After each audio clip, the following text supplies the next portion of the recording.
Hello everyone, welcome to Campus Today with Tony and Ruta. I'm Tony Black. And I'm Ruta Sinaida. Thanks for joining us. So today we're going to start off with something really fun.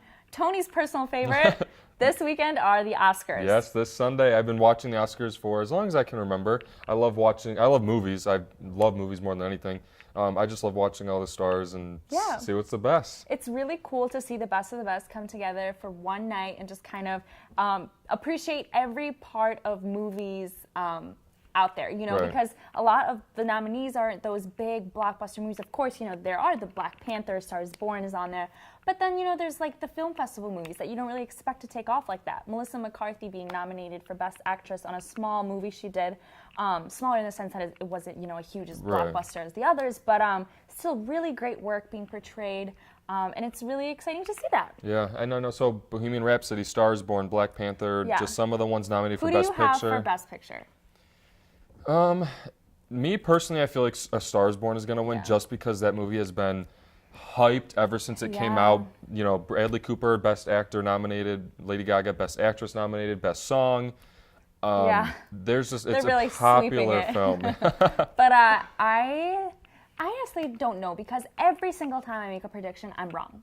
I just can never call these things, but I would love to be pleasantly surprised by, a smaller movie maybe taking the big win. That's always really cool to see smaller work being recognized. I think it's just hard for us to kind of predict because we don't know how the judges kind of critique it. No, right. But even they don't have a host this year, which it's not their first time not having a host. But I know a lot of people. Not? No, but I know a lot of people were like, "What are we? What are they going to do? What are we going to do?" But it's a little bit controversial, just in the sense that first it was Kevin Hart, then all the comments came out, whatever. He was in, he was out, he was in.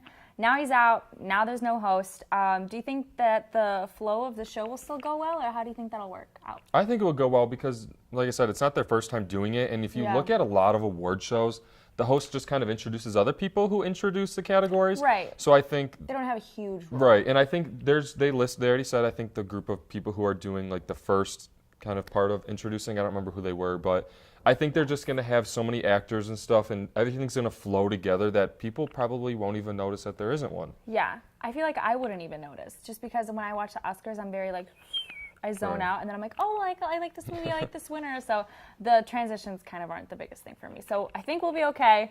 But in other controversial news, kind of what everyone's talking about right now is the big controversy with the Kardashians. Khloe Kardashian, Tristan Thompson are officially calling it quits. Yeah. And not for good reasons. So over the weekend, it was Tristan. There was a video of him. Video or partygoers or somebody just found out that he was making out or whatever with Kylie Jenner's best friend. Best friend, Jordan. Oi.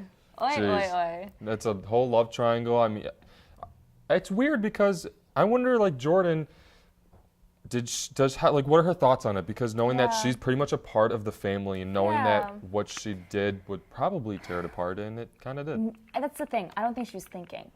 I don't think it was a party and she was probably drunk and she probably didn't think of all the repercussions, but she really, I guess I don't know the truth, so I can't even, blame her. Why did she do that? But at this point, we'll just have to see how Khloe moves forward because that girl has been through a lot.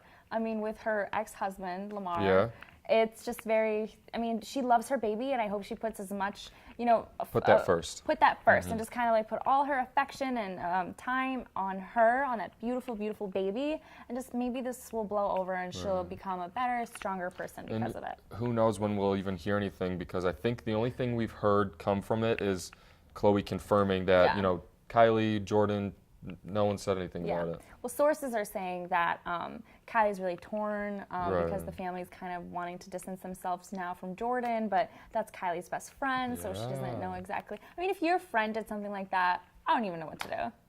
What do you do? How awkward. I don't know.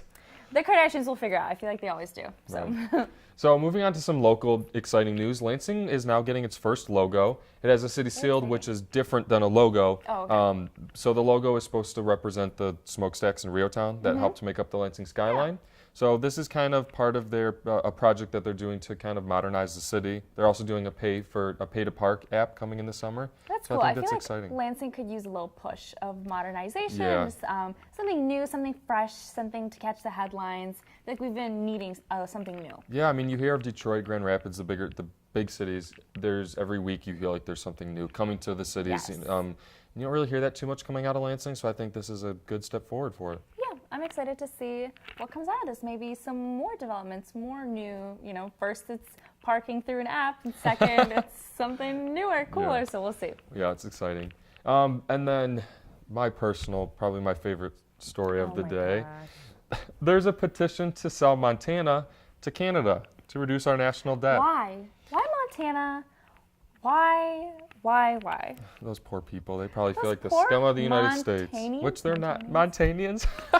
They're not the scum of the United States, but No, I think just it's such absolutely a not. huge country, so much land. It's literally right on the border anyway. You're really thinking about this? No, is I don't think it should not happen, but I think real. it's funny that it's even being talked considered. about. Yeah, it's pretty funny, but also not the most respectful thing Right. for Montana. So I don't know. I guess we'll see. I seriously thought it was an Onion article. When I first heard about it, I was like, yeah, you can whatever, but there's actual people signing actual petitions to actually sell the state. Well, we'll just be thankful it's not us. And there's some First heat. it's Montana, then it's Michigan. Yeah, there's some heat coming out of Canada or out of Montana. Yeah. Oh well. I don't know if they're super happy about that. All right, guys, that's all the time we have for today. I'm Tony Black. And I'm Ruta. Thanks for watching, you guys.